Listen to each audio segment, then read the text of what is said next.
Welcome to Not Two Reads, an audio library of revolutionary texts.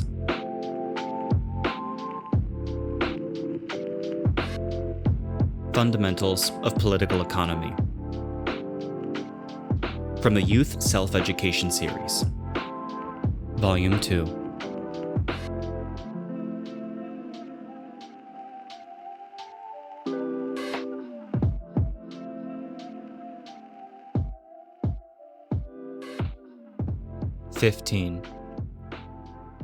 Develop socialist production with greater, faster, and better results at lower costs. The nature and goal of socialist production and the means of achieving this goal. The elimination of the private ownership system of the means of production and the establishment of the socialist public ownership system has led to a fundamental change in the social relations of people in the production, exchange, and distribution processes. First of all, the nature of social production has changed. The goal of social production and the means to attain the goal of production have also changed. Thus, the development of socialist production follows different laws from those of capitalist production. Only by correctly understanding and making use of these laws can socialist production be developed with greater, faster, and better results at lower costs. Socialist public ownership has fundamentally changed the nature of social production. The direct social product under socialism possesses, in varying degrees, the characteristics of the commodity. Production of material wealth is a necessary condition for the survival and development of human society. Under different social and economic systems, however, social products possess different characteristics. Under the private ownership system of the means of production, production is the individual's private affair. The product belongs to him. Therefore, production is always directly manifested as private production. The product is also directly manifested as a private product. When this product is not produced for the consumption of the producer, but is instead intended for exchange, then it becomes a commodity. This private product also possesses a social nature. But this social nature is concealed by the private ownership system and cannot be directly manifested. Only through exchanges, when the produced commodity has been proven to meet the needs of society, can the social nature of the product be affirmed. In capitalist society, all products are private products and also commodities. Capitalist production is the most developed form of private commodity production. In socialist society, after the socialist transformation of the system of ownership of the means of production has been basically completed, with the exception of a small amount of family sidelines operated by members of the rural collective economy, the whole of social production has been established on the basis of a system of public ownership of the means of production. Seen as a whole, the production of the state economy and the collective economy, based on the socialist public ownership system, is organized according to plans throughout the whole country. It is conducted to directly meet the needs of society, namely, to directly meet the needs of the proletariat and the whole laboring people. Looked at from its basic aspect, it has become direct social production. Labor products are also socially useful from the start, and therefore they are no longer private products, but are direct social products. Needless to say, the labor that is engaged in direct social production to create direct social product is no longer private labor, but is direct social labor. Engels once observed, quote, "Once society possesses the means of production and uses them in direct social forms of production, then everybody's labor, whatever its specific uses may be, becomes direct social labor right away." End quote. In the historical development process of human society, direct social production once existed in the primitive commune. At that time, quote, "the commune members combined to form a society directly for production." End quote. They labored together and distributed products to the members according to custom and need. This was a kind of direct social production based on a system of public ownership by the clan commune. it appeared when the level of productive forces was low and social division of labor was underdeveloped. It was a primitive public ownership economy without commodity production and exchange. Socialist direct social production is large-scale social production based on division of labor and cooperation among millions, tens of millions, hundreds of millions of people. In the fairly long historical period of socialist society, the socialist system of public ownership still consists of two forms. Socialist direct social production is conducted on the basis of these two forms of socialist public ownership. Products are owned respectively by the socialist state and various enterprises under the collective ownership system. This determines that direct social production under socialism cannot eliminate commodity production and exchange. To attain normal economic relations between these two types of socialist public ownership and between industry and agriculture, and to facilitate the consolidation of the worker-peasant alliance, it is necessary to retain and suitably develop commodity production and exchange for a fairly long period of time. This cannot be changed at will. Lenin pointed out, quote, "Commodity exchange is a yardstick to measure the normality of the interrelations between industry and agriculture," end quote. Socialist commodities primarily reflect the relation between the economy under the state ownership system and the economy under the collective ownership system, and the relations among different collective economies. In the state economy, products are transferred from one state enterprise to another state enterprise. For example, the rolled steel of a state iron and steel mill is transferred to a state plant which builds spinning and weaving machines. Or, the weaving machine built by a state spinning and weaving machine plant is transferred to a state spinning and weaving mill. The product is still owned by the socialist state, and there has been no transfer of ownership rights. Furthermore, product transfers among state enterprises are usually allocated and delivered according to state plans, rather than taking place through the market. Therefore, this type of product transfer is basically not commodity exchange. It already possesses many characteristics of the communist distribution of products. But the socialist economy is an integrated whole. The commodity relations between the two forms of socialist public ownership system cannot but be reflected in the exchange relations within the state ownership system. Meanwhile, with the present level of productivity, material conditions demand that the state enterprises maintain their relative independence of operation and management, and that they trade with each other according to the principle of exchanges of equivalent value.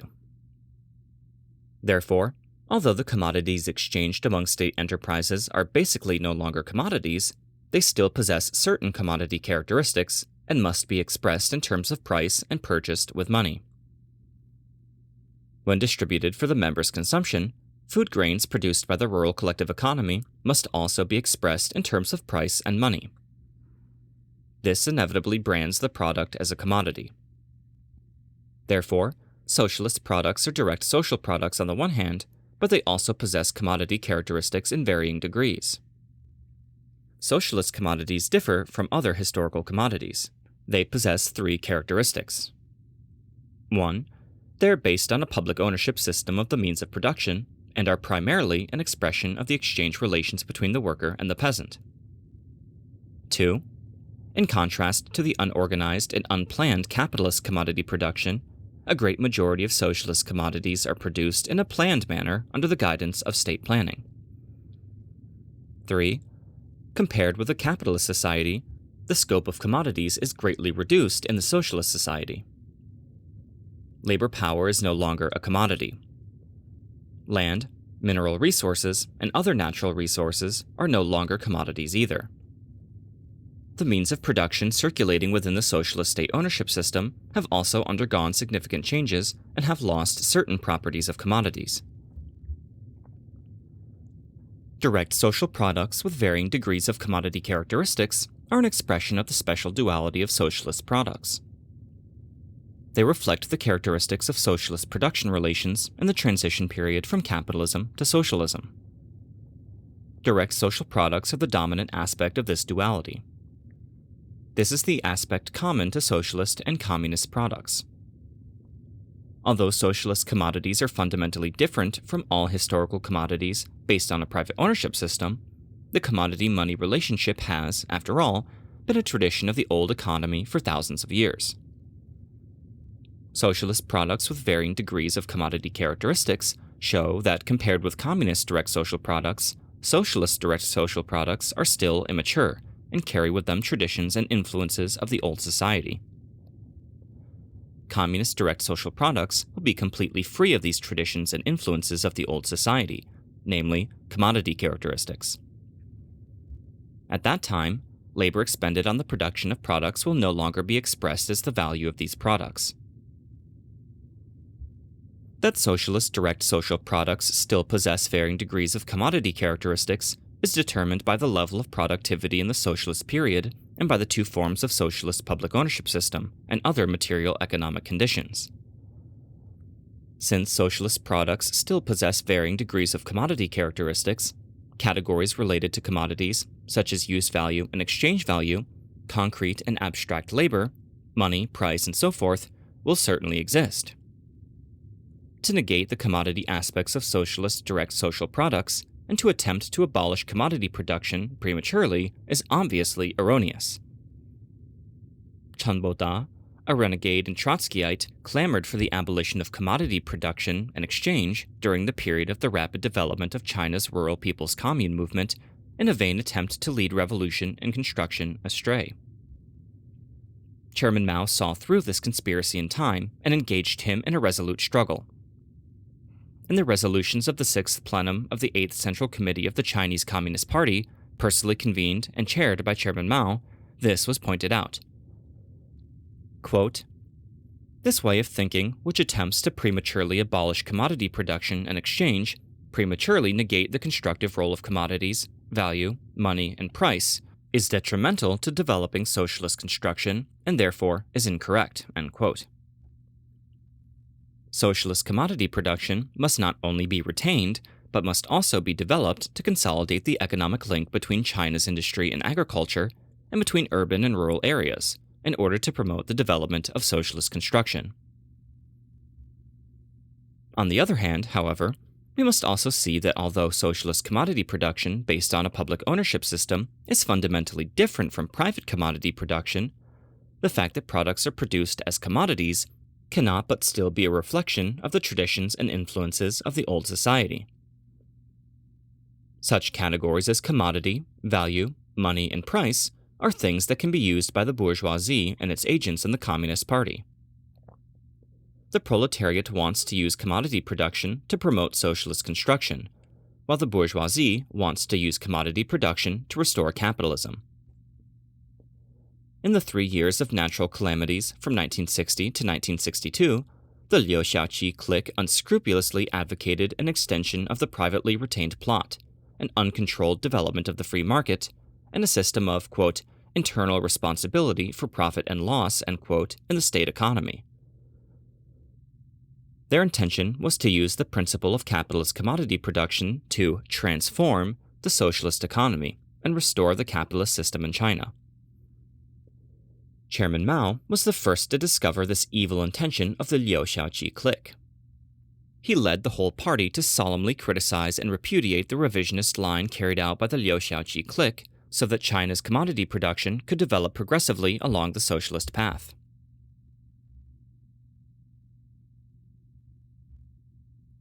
The socialist production process is a unity of the labor process and the value creation process.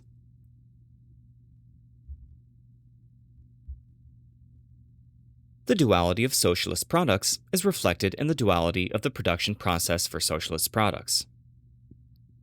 As production for direct social products, it is a labor process which creates in a planned manner various use values to satisfy the needs of the proletariat and the whole laboring people. As commodity production, the labor of the producer not only creates various concrete use values, but also exchange values. The socialist production process is a unity of this labor process and the value creation process. The characteristics of socialist production can only be determined with reference to the characteristics of the socialist labor process and value creation process. Abstracting from various specific social conditions and examining it from the viewpoint of the functions performed by the various primary factors of production, the labor process is merely a process through which the people who possess labor power embody it in materials, creating expected products. It is a purposeful activity for creating use value. It is a process of material transformation between man and nature. However, all production processes are carried on under certain social conditions.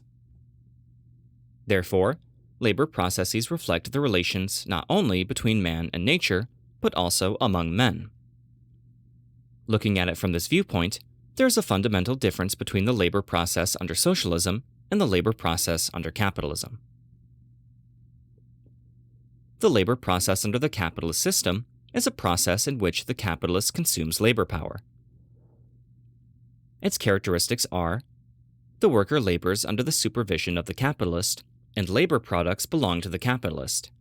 That is, labor under the capitalist system is hired labor, slave labor, and hard labor performed by the exploited. Under the socialist system, for the first time, the laboring people become masters of the state and the enterprise. Consequently, there appear in the socialist labor process new characteristics without historical precedent. Lenin said, quote, "Every factory from which the capitalist has been expelled, or at least in which the capitalist is controlled by genuine worker supervision, and every village from which the landlord-exploiter has been expelled and his land expropriated, only then becomes the domain of the laborer. Here, the laborer can express his talent, keep his back straight, be proud of himself, and feel that he too is a human being. He has been toiling for others for millennia, performing hard labor for exploiters. Now, for the first time, he can work for himself, using all the newest achievements of technology and culture." End quote. The socialist labor process is a process in which the worker, the peasant, and other laborers create material wealth for the laboring class itself. Its characteristics are: the laboring people, as their own masters, are engaged in organized labor and planned labor in socialist production. The whole labor product is distributed by the laboring class itself. Therefore, socialist labor is planned labor not subject to exploitation and is voluntary labor of the laboring people for the creation of social wealth. However, the socialist society is a society with classes. In addition to the laboring class, there is the exploitative class. The former exploiters must also labor in the socialist society in which consumption depends upon labor. Supervised labor is imposed upon the landlords, the rich peasants, and members of other antagonistic classes. The bourgeois elements are allowed to reform through labor in the enterprise. The treatment given to these two exploitative classes is different because the nature of their contradictions with the laboring people is different. But as exploiters, their labor necessarily carries with it varying degrees of coercion. Naturally, this coercion imposed on the exploiter by the laborer is fundamentally different from the coercion imposed by the exploiter on the laborer. In the past, the exploiter coerced the laborer to labor in order to exploit the surplus value of the laborer. Now, the laborer coerces the exploiter to labor in order to transform him into a new person. Therefore, the socialist labor process is also a process for reforming the exploiter. This is to say, the socialist labor process does not merely involve material conversion between man and nature, but also contains social and class reform. As far as the laboring people are concerned, the socialist labor process still carries with it traditions and influences of the old society. This is because the old social division of labor, left behind by the capitalist society, can only gradually be eliminated in the whole historical stage of socialism. The position of the laboring people in socialist production cannot but be restricted and affected by the old social division of labor. Some people are primarily engaged in mental labor, while some people are primarily engaged in physical labor. Some people occupy a position of leadership and management in production, while others occupy the position of being direct producers. The opposition between mental and physical labor is one of the most important sources of inequality in the capitalist society. the socialist society has overcome this opposition. But an essential difference still exists. This essential difference can also develop into opposition under certain conditions. The Soviet Union, under the rule of the Brezhnev renegade clique, is ruled precisely by the bureaucratic monopoly bourgeoisie, namely a handful of, quote, people using their brains, end quote, including party bureaucrats, intellectual aristocrats, and technical bureaucrats. Therefore, the process by which the laboring people come to be the masters of society and enterprise in socialist society is a long process of struggle. It is not only a process of struggle with the bourgeoisie and its agents in the party, but also a process in which favorable conditions are created gradually to eliminate the essential difference between mental and physical labor. In the socialist period, although all the laboring people are free from exploitation, labor has still not become the primary commitment in the lives of all the laborers. This remaining tradition and influence of the old society concerning the nature of labor can only finally be swept away in the highest stage of communism. These characteristics of the socialist labor process are also reflected in the value creation process. Every commodity embodies the duality of labor. Concrete labor creates use values, while abstract labor creates exchange values. Value reflects certain social relations. Under different social and economic conditions, the social relations reflected by value are different, and so is the formation of value. Under the conditions of a simple commodity economy, the peasant or handicraftsman produces using his own means of production. Labor products and their use values naturally belong to him. After the commodity is sold, he gets back the value of the means of production expended in the production process. But he also realizes the new value created by his own labor. This new value compensates for the value of the means of livelihood required for the reproduction of labor power. This way, the production process can continue on the scale of simple reproduction. Marx called the value formation process under simple commodity production the simple value formation process. Under capitalism, the purpose of commodity production by the capitalist is to exploit the surplus value of the worker. Through the production and sale of commodities, the capitalist gets back the value of the means of production expended in the production process. At the same time, the new value created by the labor of the worker not only compensates for the variable capital used by the capitalist to purchase labor power, but also creates a surplus. This surplus is the surplus value extracted by the capitalist. Marx called this value formation process in capitalist production the value augmenting process. This category of the value augmenting process reflects the exploitative relations between capital and hired labor. In the socialist production process, the labor of the laborer, as concrete labor, transfers and preserves the value of the means of production expended in the production process. As abstract labor, it creates new value. Should this new value created by the producer belong totally to the producer himself? No. To realize socialist expanded reproduction and to satisfy the various common needs of the laborers, society must control various social funds. These social funds can only come from the new value created by the producer. If the newly created value belongs entirely to the producer himself, then the socialist economy will not be able to carry on expanded reproduction. It can only maintain simple reproduction. The common needs of the laborers cannot be satisfied either. Therefore, in the socialist society, the new value created by the producer must be divided into two parts. One part is at the disposal of the producer himself. It constitutes the labor remuneration fund for the producer and is used to satisfy personal livelihood for the producer. Another part is at the disposal of society. It constitutes various social funds, namely social net income, and is used to further develop socialist production and satisfy the various common needs of the whole laboring people.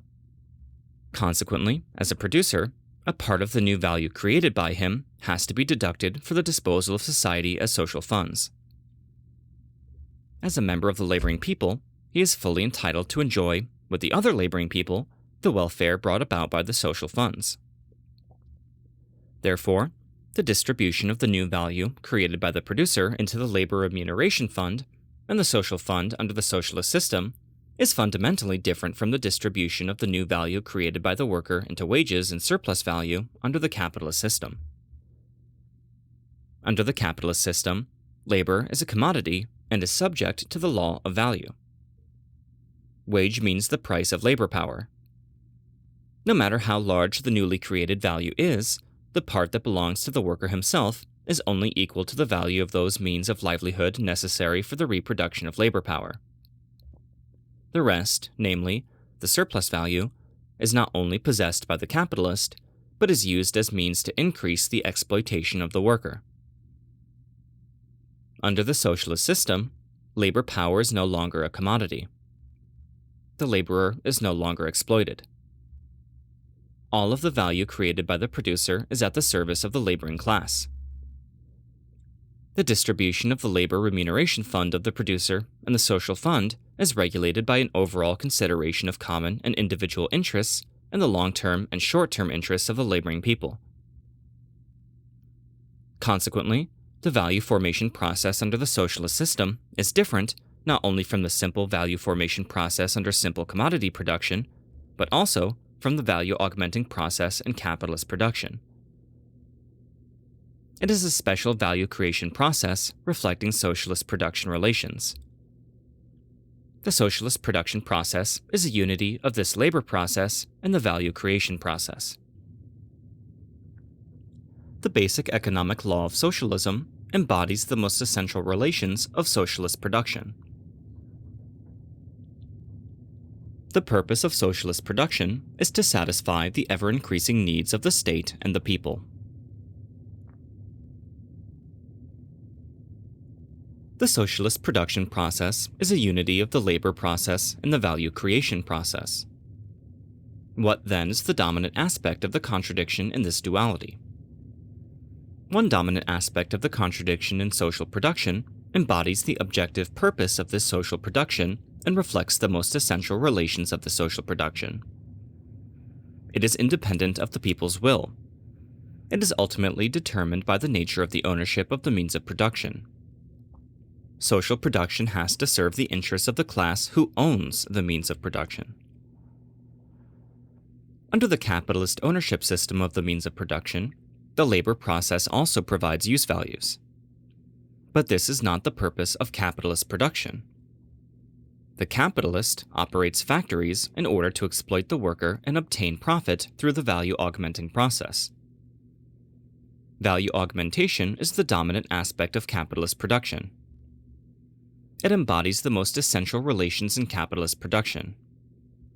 Marx pointed out, quote, "The purpose of capital accumulation is not the satisfaction of needs, but the production of profit," end quote.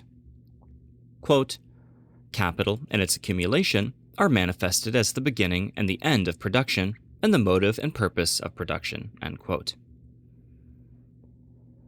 The socialist public ownership system of the means of production makes the laboring people become the masters of production. Social production must serve the needs of the whole laboring people. Therefore, a labor process that creates use values in a planned manner to satisfy the needs of the laboring people is the dominant aspect of socialist production. It embodies the objective purpose of socialist production and the most essential relations of socialist production. The value creation process is subordinate to the socialist labor process, which creates use values. In the socialist production process, it is entirely necessary to compute labor expenditure, profit, and loss. But what and how much to produce cannot be affected by the size of the value of production and the size of profit. Instead, they should be based on the needs of the whole laboring people. Whatever is urgently needed by the laboring people should be produced in greater quantity with the greatest possible effort, even at the risk of temporary losses. On the other hand, anything that is not urgently required by the laboring people, even if its value of production and profits are high, cannot be indiscriminately produced in great quantity. The reason why it is necessary for the socialist enterprise to compute labor expenditure, profit, and loss is in order to reduce costs, so that the enterprise can be compensated in value and can also provide an ever-increasing social fund for developing production at a high speed and increasing the supply of social product. Ultimately, the subordination of the value creation process to the labor process is for the purpose of creating an ever-increasing quantity of social wealth to satisfy the needs of the whole laboring people. Before the victory of the October Revolution, Lenin pointed out that in socialist society, quote, "the wealth created by common labor is for the benefit of the whole laboring people and not for that of a handful of rich people." End quote. The purpose of socialist production is to satisfy the needs of the whole laboring people. But the long-term interests of the laboring people, and their interests as a whole, have to be reflected and expressed through the state under proletarian dictatorship. Therefore, the purpose of socialist production can also be described as the satisfaction of the ever-increasing needs of the socialist state and its people. These needs are multifaceted. To develop their morals, intelligence, and physique, there's a need for the proletariat and the laboring people continually to raise the level of their material and cultural life. Since classes, class contradictions, class struggle, the danger of capitalist restoration, and the threat of sabotage and aggression from imperialism and social imperialism still exist in the socialist society, there's a need for the socialist country to consolidate proletarian dictatorship and strengthen national defense. And since the proletariat can once and for all liberate itself only by liberating the whole human race, there's a need for the socialist country to discharge its obligation to internationalism and support the revolutionary struggles of the peoples of the world. Therefore, the purpose of socialist production is to raise the level of the material and cultural life of the proletariat and the laboring people, consolidate proletarian dictatorship, strengthen national defense, and support the revolutionary struggles of the peoples of the world. Ultimately, it must serve to eliminate classes and realize communism. The great strategic policy formulated by Chairman Mao to, quote, "be prepared for war, be prepared for natural disasters, and do everything for the people," end quote, fully embodies the objective purpose of socialist production and points out a correct direction for the development of China's socialist production and the whole national economy. Under the guidance of Chairman Mao's proletarian revolutionary line and his general and specific policies, China's socialist production develops vigorously. The level of the people's material and cultural life is increasing all the time.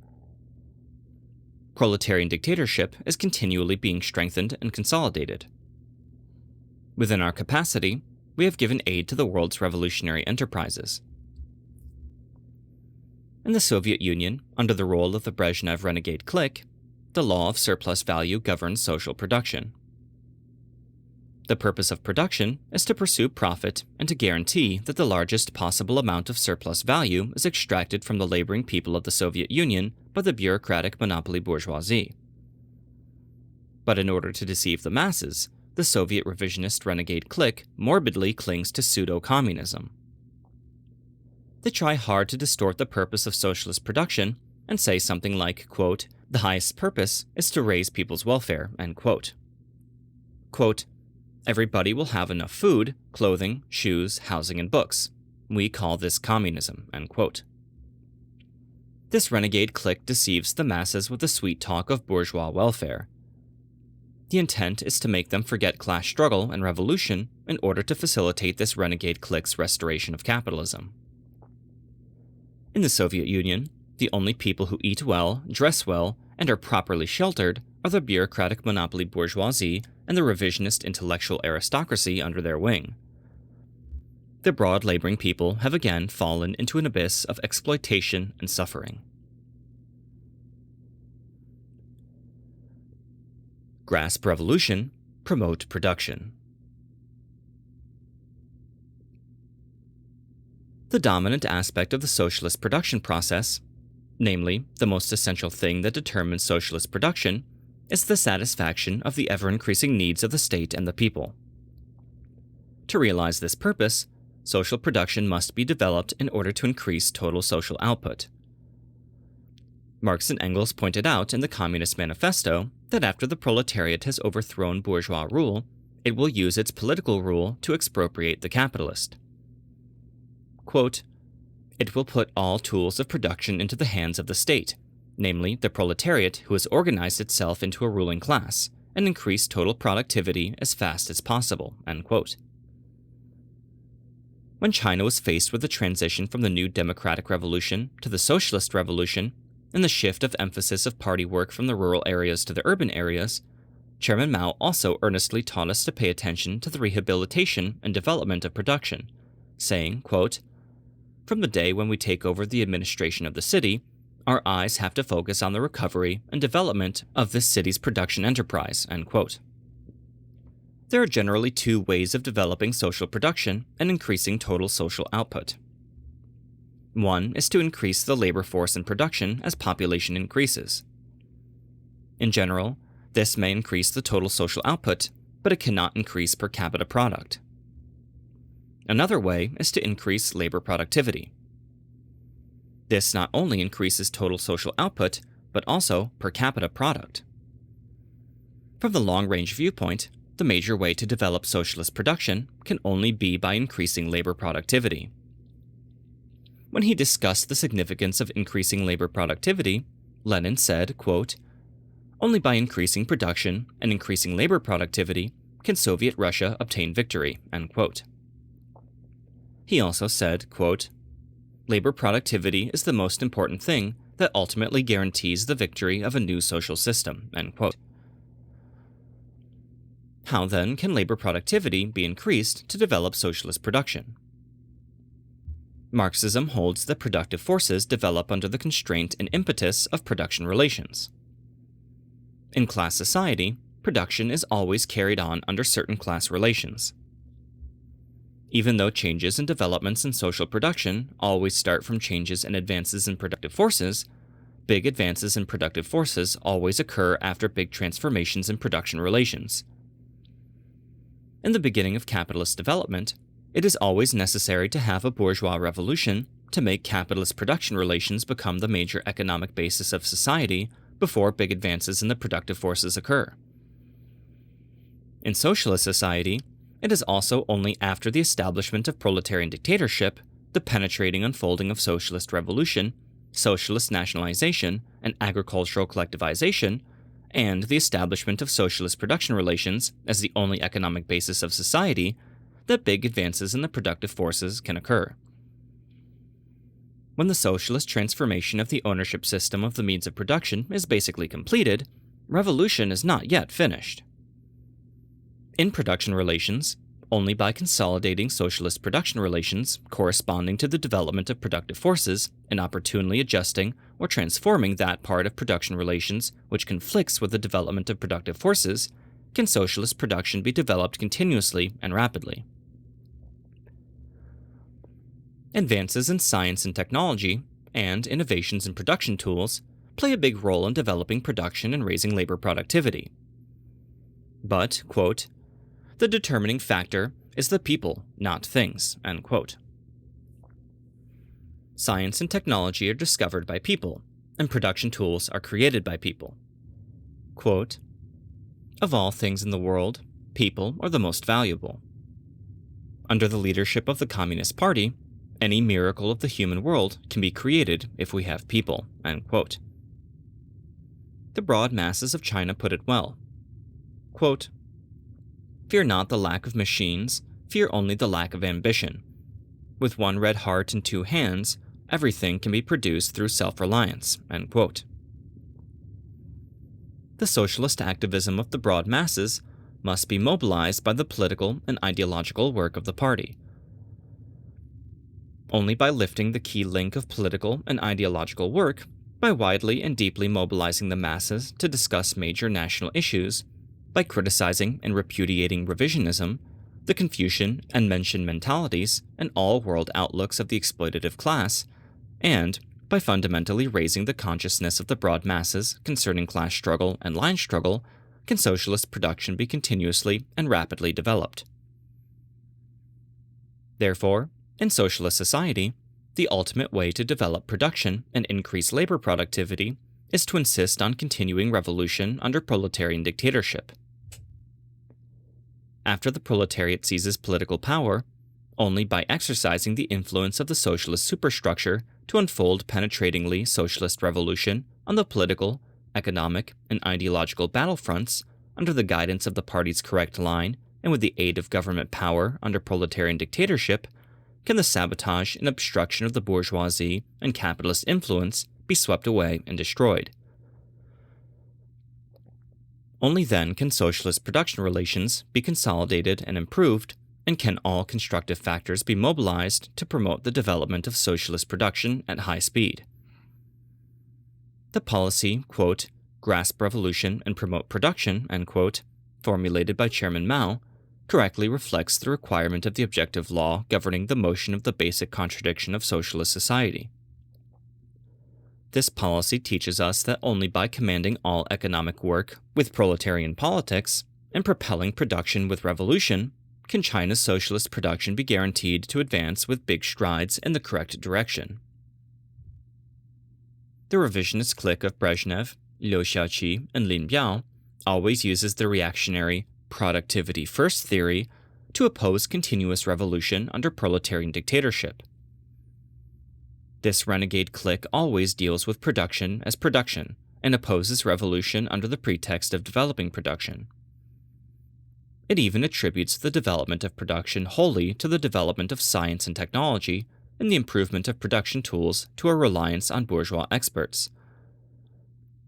The revisionist line pushed by the clique of Liu Shaoqi and Lin Biao has been overthrown, but the lingering poison of this productivity-first theory has not been completely swept away and has to be criticized and repudiated repeatedly.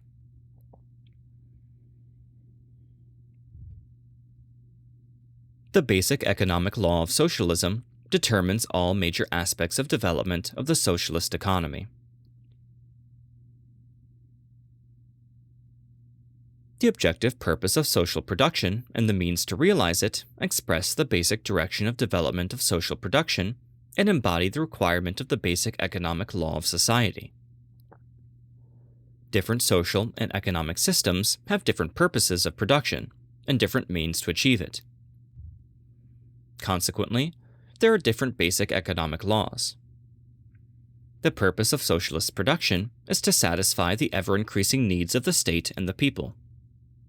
The means to attain this purpose is by propelling the development of technology and production through revolution.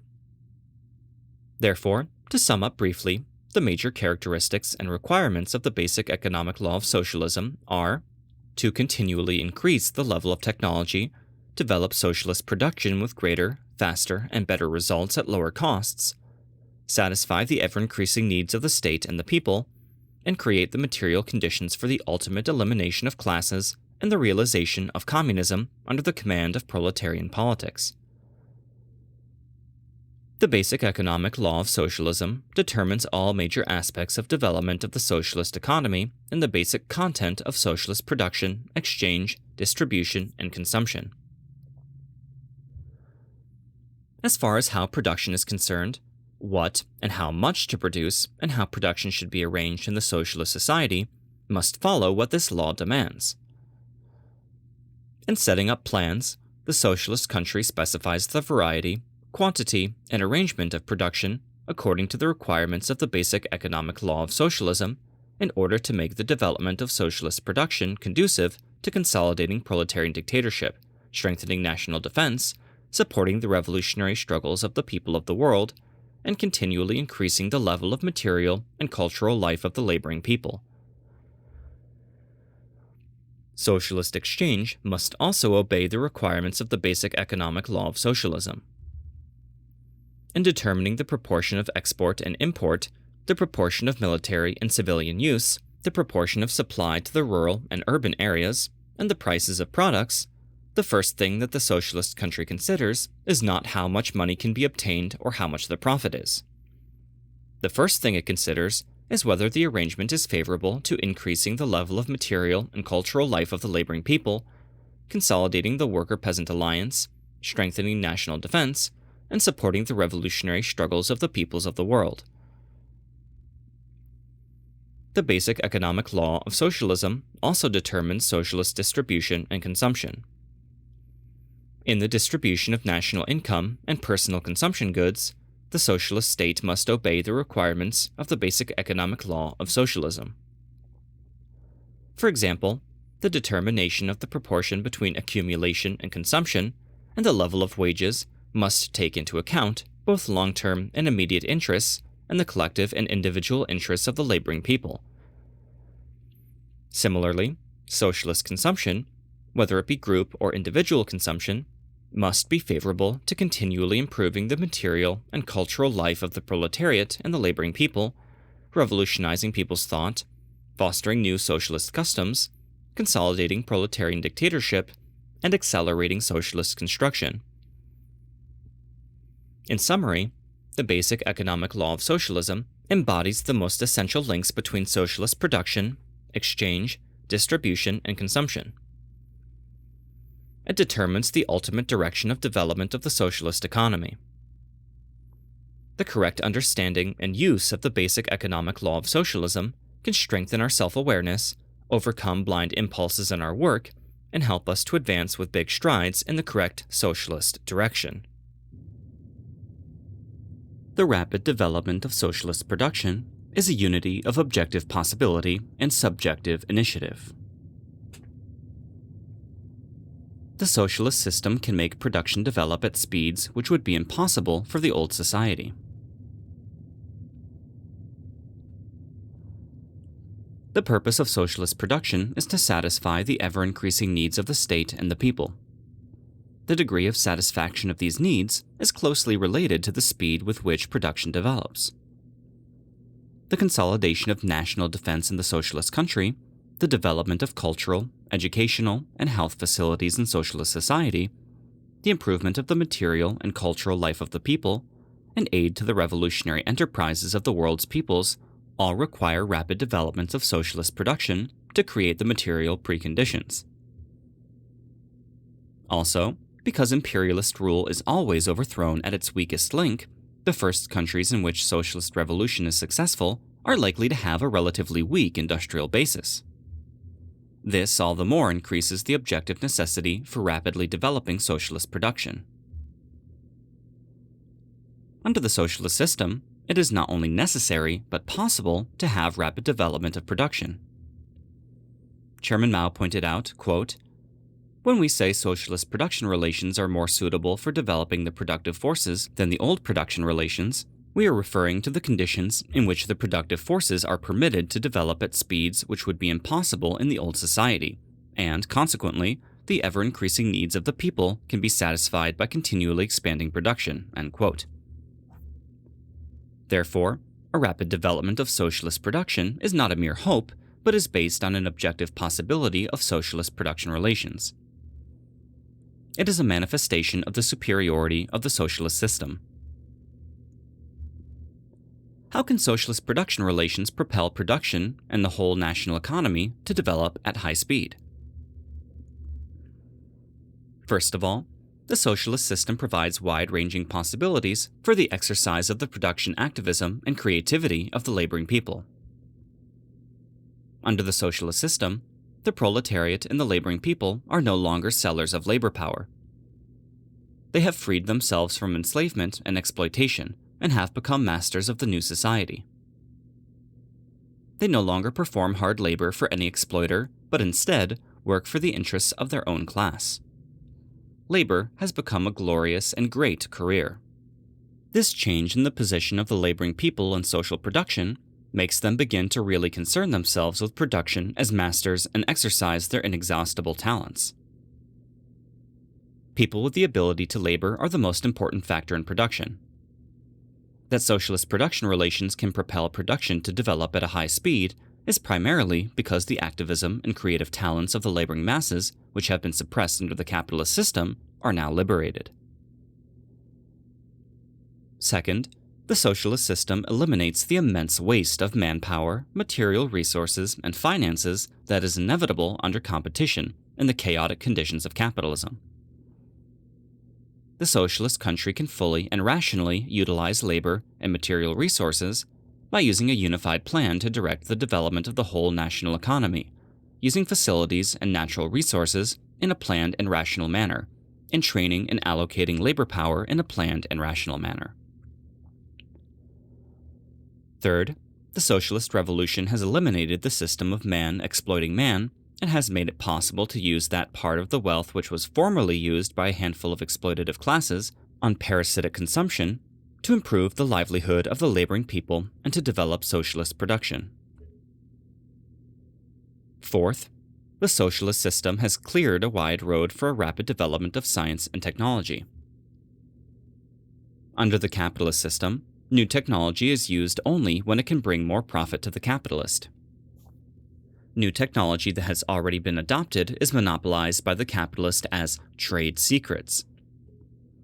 This inevitably restricts the development of new technology. Under the socialist system, the adoption of new technology is for the sake of saving labor expenditure in production. It is also for the sake of reducing the labor intensity of the laboring people and improving labor conditions. Therefore, the development of science and technology becomes a conscious demand of the laboring people.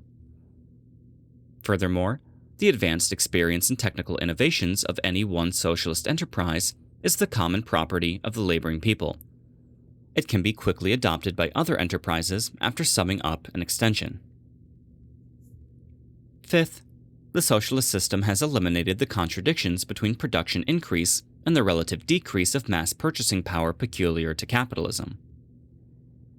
This is because, with the development of socialist production, the consumption level of the proletariat and the laboring people steadily increases and the scale of national construction steadily expands.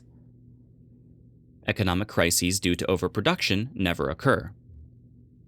This clears away artificial obstacles to the rapid development of production. Although the objective possibility exists in the socialist system for a rapid development of production, there also exists some factors which undermine and inhibit the rapid development of production.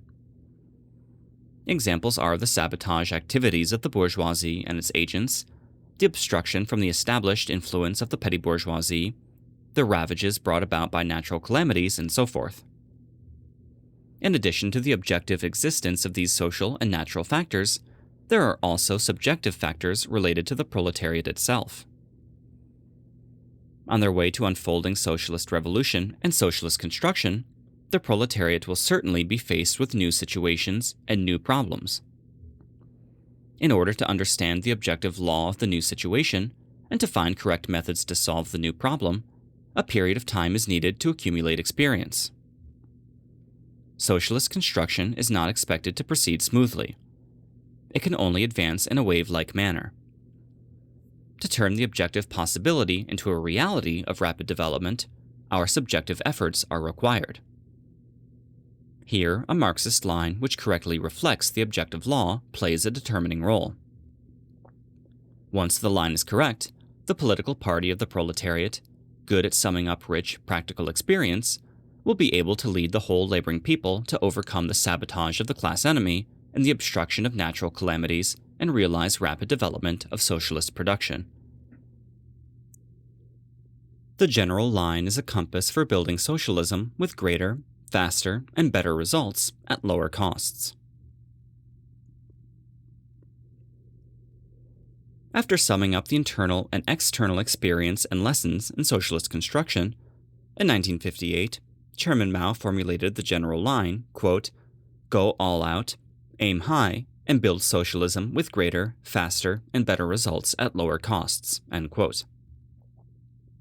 It is a Marxist line that fully utilizes the superiority of the socialist system, fully exercises the subjective initiative of the people, and seeks to build socialism with greater, faster, and better results at lower costs. The general line for socialist construction requires the unification of greater, faster, and better results at lower costs in socialist construction. Greater refers to the quantity of products, faster refers to time, better refers to quality, and lower costs refers to less labor expenditure. The requirements of greater, faster, and better results at lower costs are mutually reinforcing as well as interdependent. If we pay attention only to greater and faster results at the expense of better results and higher costs, the result will be poor quality and high costs. From the viewpoint of the long term and the whole situation, it does not really cause greater and faster results, but rather smaller and slower results. If we pay attention only to better results and lower costs at the expense of greater and faster results, although product quality may be high, there will not be enough produced. The speed of construction will be too slow to satisfy the needs of the state and the people. Only if we can build socialism with greater, faster, and better results at lower costs can there be a truly rapid development, and can the ever-increasing needs of the state and the people be satisfied to the greatest possible extent. The general line for socialist construction, and a whole series of walking on two legs policies formulated by Chairman Mao, enable industry and agriculture, heavy and light industry, large-scale, medium, and small-scale industry, production by foreign and indigenous methods, and so forth, to complement and promote each other, thus guaranteeing the balanced development of the various sectors of China's socialist national economies. This general line correctly reflects the objective requirements of the basic economic laws of socialism, the law of rapid development in socialist production, and the law of planned development of the national economy, and the revolutionary will of the people of the whole country to demand a rapid change in the backward appearance of the country. How can greater, faster, and better results at lower costs be achieved, and smaller, slower, and worse results at higher costs be avoided in socialist construction? The key lies in fully mobilizing mass activism in building socialism. Marxism has long held that, quote, historical activities are the enterprise of the masses, end quote. Chairman Mao teaches, quote, people, and only people, are the motive force of history, end quote. Chairman Mao pointed out more than once that the masses have to be relied upon to seize political power and build socialism. The Lin Biao clique, loyal disciples of Confucius, slandered the masses in every possible way. They boasted that their, quote, brains are not those of the ordinary peasant, nor those of the ordinary worker, end quote.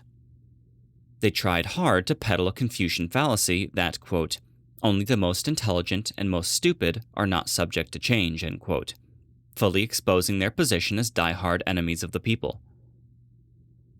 Numerous facts demonstrate that the most humble is the most intelligent and the most noble is the most stupid. Only by fully trusting the masses, relying on the masses, respecting the innovative spirit of the masses, mobilizing all constructive factors, uniting all people that can be united, and, as much as possible, converting destructive factors into constructive ones, can socialist revolution be victoriously unfolded on the political, economic, ideological, and cultural battlefronts, and can socialist production and scientific, cultural, and educational enterprises be developed with greater, faster, and better results at lower costs. The general line for socialist construction emphasizes the combination of party leadership and the broad people, and is a new development of the party's mass line on socialist construction. Going all out and aiming high refers to the spiritual condition and subjective initiative of people. This shows that the general line gives prominence to having proletarian politics in command, and emphasizes the role of the revolutionary drive of the masses in socialist construction.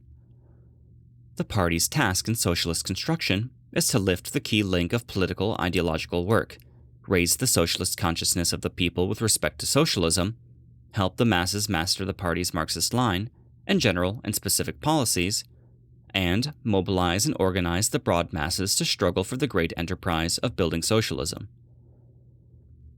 Chairman Mao teaches us, quote, social wealth is created by the worker, the peasant, and the educated. As long as these people control their destiny, have a Marxist-Leninist line, and solve problems with a constructive attitude rather than avoiding them, any difficulty in the human world is solvable, end quote. Once the broad revolutionary masses have mastered the party's Marxist line, an immense revolutionary drive will be aroused and will become a substantial material force for creating miracles in the human world. The great leap forward in China's national economy appeared because of this. Realize a great leap forward in the national economy through independence and self-reliance. Under the guidance of the general line, go all out, aim high, and build socialism with greater, faster, and better results at lower costs, the working class and the whole laboring people of China are high-spirited and combat-ready. Their revolutionary spirit of daring to think, speak, and act is sky-high. The upsurge in socialist competition to compare with, learn from, and catch up to the advanced, and to help the backward is rising to an ever greater height. The correct leadership of the party's Marxist line enables China's national economy to develop vigorously through independence and self-reliance. A great leap forward situation has appeared. Under the oppression and enslavement of imperialism, feudalism, and bureaucratic capitalism, the broad laboring people of China were in the grips of tremendous hardship and suffering. The national economy was at a standstill. For a long time, many industrial products for daily use were all imported from foreign countries. A box of now commonplace matches was called foreign fire, machine-woven fabrics were called foreign cloth, and nails were called foreign nails. There were also foreign umbrellas, foreign oil, and so forth. Foreign goods flooded the domestic market, driving out China's domestic industries. This was what was left behind by old China. Since liberation, under the wise leadership of the Chinese Communist Party, the heroic Chinese working class and laboring people have stood up and are determined to transform the backward old China and construct a prosperous and strong socialist new China. The basic completion of socialist revolution in the ownership system of the means of production and the announcement of the party's general line for socialist construction greatly propel the development of the socialist construction enterprise. Amid the seething Great Leap Forward national upsurge, Chairman Mao pointed out, quote, "We cannot follow the old path of technological development in other countries and crawl slowly along in others' footsteps. We must break conventions and adopt as much as possible new technology and build China into a socialist and modern power within a short historical period. The Great Leap Forward we are talking about means exactly this," end quote. Under the guidance of the Marxist line formulated by Chairman Mao and the direction of the policy of national construction on the basis of independence and self-reliance, the people of the whole country have developed their own respective industrial sectors. Not only is the field of light industry complete, it also produces enough for both self-sufficiency and export. The old days, when the streets were full of imported goods, are completely over. China's own machine-building industry, metallurgical industry, chemical industry, scientific instruments and meters industry, and electronics industry have rapidly been established and developed. In the development process of socialist industry, the lopsided concentration of industry in the maritime provinces, which existed in old China, has been changed. New industrial bases in the interior have been built, thus gradually rationalizing the location of production capacities and meeting the needs of China's economic construction and national defense construction. In the practice of the three great revolutionary movements, new scientific and technological manpower have rapidly expanded, and the level of science and technology is rising continually. Many large pieces of precision equipment and major projects can now be designed and manufactured by us without outside help. On this basis, China has exploded atomic and hydrogen bombs and sent up man-made satellites. China was the first country in the world to successfully synthesize insulin, making an important contribution to the inquiry concerning the origin of life. China was the first country in the world to successfully manufacture a double internal water cooling turbogenerator. Under the guidance of Mao Zedong thought, the Chinese people have broken through, one after another, scientific and technological barriers, and have set new records by leaps and bounds. With a soaring leap in the development of industry, science, and technology, China's agricultural mechanization is also rapidly pushing ahead. Significant achievements have been won in China's farmland water control construction, and the effective irrigation acreage has greatly expanded. The 8-character charter of soil, fertilizer, water, seeds, close planting, plant protection, and field management for higher agricultural output has been widely practiced. In the development process of China's socialist construction, because of the sabotage and interference of the revisionist line pushed by the Liu Shaoqi and Lin Biao clique, a certain hesitation once appeared for some time in some sectors. This was a manifestation of class struggle and the struggle between the two lines in the process of socialist construction. It is a struggle between progress and retrogression. Judging from the whole process and from the whole situation since the establishment of the Republic, China's national economy has been developing by leaps and bounds under the guidance of the dominant Marxist line formulated by Chairman Mao. From 1949 to 1970, China's total value of agricultural production increased by 1.5 times. The total value of industrial production increased by more than 18 times. Along with the development of industrial and agricultural production, China's communications and transportation, commerce, money and finance, and cultural and educational enterprises have also rapidly advanced. The level of material and cultural life of the people has also been raised substantially. These indisputable facts cannot be denied by anyone. The Lin Biao clique vainly attempted to negate the brilliant achievements obtained by the Chinese people under the illumination of the general line by slanderously saying that, quote, the national economy is stagnant, end quote. This merely further exposed their position as agents of imperialism, revisionism, and reaction, their hatred for socialism, and their wolfish ambition to restore capitalism. The brilliance of the party's basic line for the whole historical stage of socialism and the general line for socialist construction illuminates our big strides forward. Our great socialist motherland is prospering and progressing. When we look to the future, we feel confident and expansive. What the Western bourgeoisie failed to do, the Eastern proletariat must and can achieve. Major study references: Lenin. More on the trade union, the present situation, and the errors of Trotsky and Bukharin. Stalin. Socialist economic planning of the Soviet Union. Chairman Mao. We must pay attention to economic work. Review problems. 1. Why do we say that there is still a duality in socialist products and the socialist production process? 2. What are the major characteristics and requirements of the basic economic law of socialism? Why do we say that, in order to realize the purpose of socialist production, it is necessary to correctly handle the relations between politics and production and between politics and economics? 3. How do we carry through the party's general line for socialist construction in our practice?